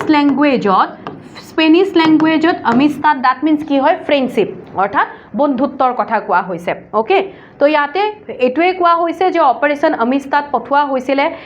যিখিনি ভেনিজুৱেলাৰ যিখিনি মানৱীয় সাহায্য দুৰ্যোগ সাহায্য প্ৰদানৰ কাৰণে ওকে এতিয়া যেনেকৈ ক'লো আৰ্থকুৱেক আহিছিলে বহুত ডাঙৰ এটা ভূমিকম্প আহিছিলে ইয়াৰ আমি ৰিক্টাৰ স্কেলত যদি মেগনিটিউড যদি চাওঁ 7.2ৰ পৰা 7.5 লৈকে আছিলে আৰু আমিস্তাদ মানে এইমাত্ৰ ক'লো স্পেনিছ লেংগুৱেজত ফ্ৰেণ্ডশ্বিপ বুজায় আমাৰ ভাৰতবৰ্ষৰ ফালৰ পৰা কি ৰিলিফ পঠোৱা হৈছিলে যেনেকুৱাকৈ দুখন ইণ্ডিয়ান এয়াৰফ'ৰ্চ গৈছিলে C-17 globe master aircraft 14 member rescue team গৈছিলে 41 মেম্বাৰৰ ৰেস্কিউ টিম এটা গৈছিলে ইণ্ডিয়ান আৰ্মি ফিল্ড হস্পিটেল গৈছিলে তাৰোপৰি 30 টনছ অফ ৰিলিফ মেটেৰিয়েল প্ৰেৰণ কৰা হৈছিলে 6 টনছ মেডিচিনেল ইকুইপমেণ্টছ পঠোৱা হৈছিলে লগতে দুটা ভিস্ম কিউব পৰ্টেবল হস্পিটেল কি হয় দুটা পঠোৱা হৈছিলে ওকে সো এইখিনি তাত গৈছিলে আৰু ওকে তো এতিয়া যেনেকৈ আমি আগৰ ক্লাছত পঢ়িছিলোঁ প্ৰাইম মিনিষ্টাৰ নৰেন্দ্ৰ মোদী ক'ত গৈছিলে শ্লোভাকিয়াত আৰু শ্লোভাকিয়াৰ হায়েষ্ট যিটো মানে নেশ্যনেল আৰু মিলিটাৰী এৱাৰ্ড হয় সেইটো প্ৰাইম মিনিষ্টাৰ নৰেন্দ্ৰ মোদীক প্ৰদান কৰা হৈছিলে আৰু যেতিয়া শ্লোভাকিয়াত প্ৰাইম মিনিষ্টাৰ নৰেন্দ্ৰ মোদী গৈছিলে তেতিয়া তেখেতে কি হয় শ্লোভাকিয়াৰ যিগৰাকী শ্লোভাকিয়াৰ প্ৰেছিডেণ্টক আমাৰ ভাৰতবৰ্ষৰ এটা অমূল্য ৰত্ন বুলি আমি ক'ব পাৰোঁ ভাৰতবৰ্ষৰ এটা খুব মানে ঐতিহ্য বহন কৰা এটা গিফ্ট এটা প্ৰদান কৰিছিলে ওকে যিটো ৰাজস্থানৰ পৰা বিলং কৰে আৰু প্ৰাইম মিনিষ্টাৰ নৰেন্দ্ৰ মোদীয়ে শ্লোভাকিয়াৰ ৰাষ্ট্ৰপতিক হস্তনিৰ্মিত উপহাৰ হাতেৰে নিৰ্মিত উপহাৰ হেণ্ডিক্ৰাফ্ট প্ৰডাক্টটো কি দিছিলে থেৱা মোটিভ কাফলিংছ ওকে থেৱা মোটিভ কাফলিংছ এইটো ৰাজস্থানৰ পৰা বিলং কৰে ওকে ৰাজস্থানৰ হয় আমি অকণমান সেইখিনি বস্তুৱে চাই থৈ দিওঁ থেৱা মোটিভ কাফলিংছৰ বিষয়ে থেৱা আৰ্ট যেনেকৈ ক'লোঁ প্ৰাইম মিনিষ্টাৰ নৰেন্দ্ৰ মোদী যেতিয়া শ্লোভাকিয়া ভিজিটত গৈছিলে তাতে তেখেতে থেৱা মোটিভ কাফলিংছ শ্লোভাকিয়াৰ প্ৰেছিডেণ্টক প্ৰদান কৰিছিলে আৰু এইটোৱে আমাৰ ইণ্ডিয়াৰ ট্ৰেডিশ্যনেল ক্ৰাফ্টছমেনশ্বিপ অৰ্থাৎ আমাৰ ভাৰতবৰ্ষৰ চহকী পৰম্পৰাগত কাৰুকাৰ্য উজ্জ্বল কৰি তোলে অকণমান থেৱা আৰ্টৰ বিষয়ে চাই থৈ দিওঁ থেৱা আৰ্ট যেনেকৈ ক'লোঁ মই ৰাজস্থানৰ পৰা বিলং কৰে অৰিজিন ৰাজস্থানৰ উৎপত্তি ৰাজস্থানৰ প্ৰতাপগড়ত ইয়াৰ উৎপত্তি হৈছে 400 ইয়াৰ্ছ পুৰণি থেৱা আৰ্টটো হৈছে আজিৰ পৰা 400 বছৰ পুৰণি হয় আৰু থেৱা দ্যাট মিন্স হৈছে সেটিং মানে কি হয় ইয়াতে এনেকুৱাকৈ কিছুমান কালাৰফুল ইয়াতে যেনেকুৱাকৈ BJP এইবোৰ এনেকৈ লিখা হৈছে ন তো এনেকুৱাকৈ কি হয় গ্লাছ লোৱা হয় ৰং বিৰংগী কালাৰফুল গ্লাছ লোৱা হয় ৰেড ব্লু এনেকুৱা আৰু তাতে গোল্ডৰ এটা সেটিং কৰা হয় ইয়াতে গোল্ড সোণ এনেকৈ বহাই দিয়া হয় ওকে চ' 23 কেৰেট গোল্ড ইয়াতে ইণ্ট্ৰিকেট কৰা হয় আৰু ইয়াতে কি হয় এই যিটো থেৱা আৰ্ট তাৰে ৰাজস্থানৰে এটা কমিউনিটি হয়, কমিউনিটিটোৰ নাম হৈছে ৰাজ সোণী ফেমিলি। তেওঁলোকে মেইনলি এইটো প্ৰেক্টিছ কৰে বা তেওঁলোকৰ দ্বাৰা মেইনলি চৰ্চা কৰা হয়, তেওঁলোকে বনায়। এতিয়া এই যে যিটো বস্তু এনেকৈ বনালে থেৱা আৰ্টটো ছেটিং যে কৰা হ'ল গ্লাছৰ হেৰিত কিবা নহয় গ'ল্ডৰ তেনেকুৱা, এনেতো গ'ল্ড এটাতো এনে বহাই নিদিয়ে ন, তাত কিছুমান কাৰুকাৰ্য কৰিব, যেনেকৈ ইয়াতে পদুম ফুল বনাইছে, বিজেপি লিখা আছে। তো সেই কাৰুকাৰ্যবোৰ কি হয়, মেইনলি তাতে ভগৱানৰ মানে ছবি তবি তেনেকৈ অংকন কৰা হয়, হিন্দু মাইথলজি, তাৰপাছত নেচাৰক লৈ পেলাই তাতে সেইবোৰ খোদিত কৰা হয়, তেনেকৈ ছেটিং কৰা হয়। ফ'ক টেইলছ, কিংছ, ৰজা বা কিছুমান হিষ্টৰিকেল ইভেণ্টছ তেনেকৈ তাত কি হয়, সেইবোৰ ছেটিং তাত কৰা হয়। আৰু ইয়াতে প্ৰডাক্টছ মেইনলি জুৱেলাৰী থাকে, কাফলিংছ বুলিতো ক'লোঁ, তাৰপাছত brooches, photo frames, trays, mirrors, rings and necklace, এইবোৰ প্ৰডাক্টছ মেইনলি ইউজ কৰে। এই যিটো থেৱা আৰ্ট ৰাজস্থানৰ প্ৰতাপগড়ৰ পৰা অৰিজিন হৈছে, তেওঁলোকৰ নিজৰে হয়, 400 বছৰ পুৰণি, গতিকে GI টেগ লাভ কৰিবনে নাই? অবভিয়াছলি কৰিব। 2014 চনত GI টেগ প্ৰদান কৰা হৈছে। আৰু যিখিনি থেৱা আৰ্টিষ্ট আছিলে, যিমানখিনি তাৰ সেই ৰিজিয়নটোৰ আৰ্টিচানছ আছিলে, শিল্পী আছিলে, তেওঁলোকক ইউনেস্কোৰ দ্বাৰা মৰ্যাদাও প্ৰদান কৰা হৈছিলে, সন্মানো তেওঁলোকক দিয়া হৈছিলে। দেন আন এটা কুৱেশ্যন, আৰু এই কুৱেশ্যনটো মে বি লাষ্ট কুৱেশ্যন হ'ব। ইয়াতে কি সুধিছে যে আমাৰ ভাৰতবৰ্ষই QS world future skill index 2027ত ভাৰতবৰ্ষৰ স্থান কিমান হয়? QS, আমি QSৰ কথা আমি চাম। QS বুলি আমি যদি চাওঁ, মানে QS world future skill index, future skill নামটোতে বুজি পাইছে, ভৱিষ্যতৰ মানে বিভিন্ন স্কিলক লৈ পেলাই আৰু। অৰ্থাৎ এইটো কি হয় যে এইটোৱে QS বা এই ইণ্ডেক্সটোৱে এইবোৰ বস্তু মেজাৰ কৰে যে এখন কাণ্ট্ৰিয়ে ভৱিষ্যতে জব দিবৰ কাৰণে বা ধৰি লওক AI এনেকুৱা ডিজিটেল এনেকুৱা এইবোৰ যুগত ভৱিষ্যতে নিজৰ সেই যিখিনি মানুহ আছে, সেই মানুহখিনিক জব দিবৰ কাৰণে দেশখনে নিজকে কেনেকৈ প্ৰিপেয়াৰ কৰিছে, সেই বস্তুখিনি ইয়াতে মেজাৰ কৰা হয় এই ইণ্ডেক্সটোত, আৰু তেনেকৈ ৰেংক দিয়া যায়। ভাৰতবৰ্ষই ৰেংক লাভ কৰিছে 13 নম্বৰ ৰেংক লাভ কৰিছে। অ'কে, চ' ইয়াতে যেনেকৈ দেখিলোঁ ইণ্ডিয়াৰ ৰেংক হৈছে 13। তো ইণ্ডিয়াই কি হয়, আমাৰ চাউথ এছিয়ান যিখিনি কাণ্ট্ৰি আছে, চাউথ এছিয়ান দক্ষিণ এছিয়াৰ কাণ্ট্ৰি বুলি ক'লে এতিয়া যেনেকৈ মলদ্বীপছ আহিব, তাৰপাছত বাংলাদেশ আহিব, অ'কে,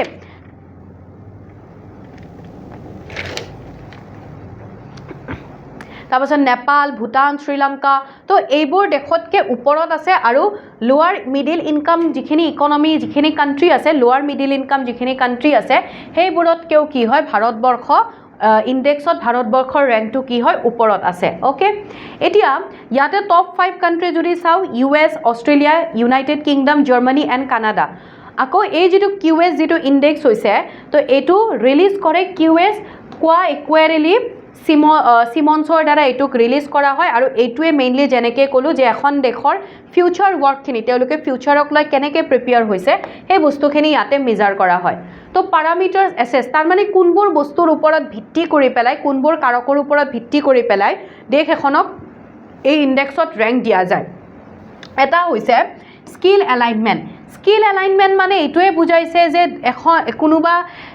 ইউনিভাৰ্চিটিৰে হওক, কোনোবা কলেজৰ ষ্টুডেণ্টে হওক, তেওঁলোকৰ যিটো এডুকেশ্যন ছিষ্টেম, সেই এডুকেশ্যন ছিষ্টেমটোৱে বা তেওঁলোকে যিখিনি বস্তু পঢ়ি আছে বা তেওঁলোকক যিখিনি স্কিল দিয়া হৈছে, সেইখিনি তেওঁলোকক গৈ পেলাই ফিউচাৰত কেনেকৈ হেল্প কৰিব। অ'কে, অৰ্থাৎ আমি ইয়াতে যদি চাওঁ যে এইটো চেক কৰা হয় এডুকেশ্যনে মাৰ্কেটত জবৰ কাৰণে মাৰ্কেটত যিটো ডিমাণ্ড আছে, সেই ডিমাণ্ডটো কেনেকৈ ফুলফিল কৰিছে। আমি যিখিনি বস্তু পঢ়ি আছোঁ, সেই বস্তুখিনি পঢ়ি যে আছোঁ, কিবা যে এটা স্কিল আমাক প্ৰভাইড কৰি আছে, সেইটোৱে গৈ পেলাই আমাক ফিউচাৰত জব দিবনে নাই, তো সেই বস্তুখিনি ইয়াতে সেইটো হৈ গ'ল স্কিল এলাইনমেণ্টত। একাডেমিক ৰেডিনেছ, শৈক্ষিক প্ৰস্তুতি, অৰ্থাৎ একাডেমিক ৰেডিনেছ বা শৈক্ষিক প্ৰস্তুতিত ইয়াতে কোৱা হয় ছেইম বস্তু যে এখন কলেজ বা এখন ইউনিভাৰ্চিটিয়ে নিজৰ ষ্টুডেণ্টছখিনিক ফিউচাৰৰ কাৰণে কেনেকুৱাকৈ ৰেডি কৰিছে। দেন ইকনমিক ট্ৰান্সফৰ্মেশ্যন, অৰ্থনৈতিক ৰূপান্তৰ, অৰ্থাৎ ইয়াতে কি হয় যে এখন কাণ্ট্ৰিয়ে কেনেকুৱাকৈ নতুন নতুন টেকন'লজি, নতুন নতুন আইডিয়াছ লাইক AI হওক, এইবোৰ কেনেকুৱাকৈ আঁকোৱালি লৈছে, সেই বস্তুখিনি ইয়াতে চোৱা হয়। দেন ইকনমিক কেপাচিটি বুলি, অৰ্থনৈতিক কেপাচিটি বা অৰ্থনৈতিক ক্ষমতা বুলি কোৱাৰ লগে লগে গমেই পাইছে আপোনালোকে যে কাণ্ট্ৰি এখনে ফাইনেন্সিয়েলি বা ইকনমিক্স মানে এডুকেশ্যন, ইন'ভেশ্যন, স্কিল এমপ্লয়মেণ্টৰ ক্ষেত্ৰত কাণ্ট্ৰি এখন ফাইনেন্সিয়েলি ইমান বেছি ষ্ট্ৰং হয় নে নহয়, সেইটো। And then future work readiness, অৰ্থাৎ নতুন এজ স্কিল, অৰ্থাৎ নতুন নতুন AI এইবোৰ যুগত নতুন স্কিলখিনিৰ সৈতে নতুন যুগৰ দক্ষতাৰ চাহিদা পূৰণ কৰাৰ কাৰণে এখন দেশ ৰেডি হয় নে নহয় সেই বস্তুখিনি ইয়াতে চোৱা যায় ওকে ক্লিয়াৰ তো এইখিনি আছিল আজি আমাৰ ক্লাছৰ আমি ডিসকাস কৰিবলগীয়া বাকি যেনেকৈ অকমান আগতে আপোনালোকক মই ক'লো আপোনালোকে যদি বিচাৰে এবাৰ আমাৰ এপটো ভিজিট কৰক স্কৰডেমি এপটো তাত আপোনালোকে কিছুমান ফ্ৰী PDF মক টেষ্ট এইবোৰ এটেম্প কৰিব পাৰিব তাত গৈ পেলাই ধুনীয়াকৈ স্কৰডেমি এপটোত চাব পাৰিব গোটেইখিনি বস্তু কি আছে কি নাই এণ্ড যেনেকৈ ক'লো যে মোক কণ্টেক্ট কৰিবৰ কাৰণে আপোনালোকে বা এপটোৰ বিষয়ে জানিবৰ কাৰণে এই নাম্বাৰটোত কণ্টেক্ট কৰিলে হ'ল মোৰ লগত যদি কথা পাতিব বিচাৰে কৈ দিলে হ'ল ৰিমজিম মেমে ক্লাছত কৈছিলে কথা পাতিব বিচাৰিছে তেনেকৈ ওকে বা আপোনালোকে যদি আমাৰ কিবা কোৰ্স যদি বিচাৰিছে ল'বৰ কাৰণে যদি ইণ্টাৰেষ্টেড হয় তেনেহ'লেও আপোনালোকে এই নাম্বাৰটোত কল কৰি পেলাই ধুনীয়াকৈ মোৰ কথা কৈ দিলে হ'ল যে মেমে কৈছিলে ক্লাছৰ পৰা তেনেকৈ চাই পেলাই কৈছিলোঁ ওকে তো তেনেকৈ ক'লে হ'ল আৰু বাকী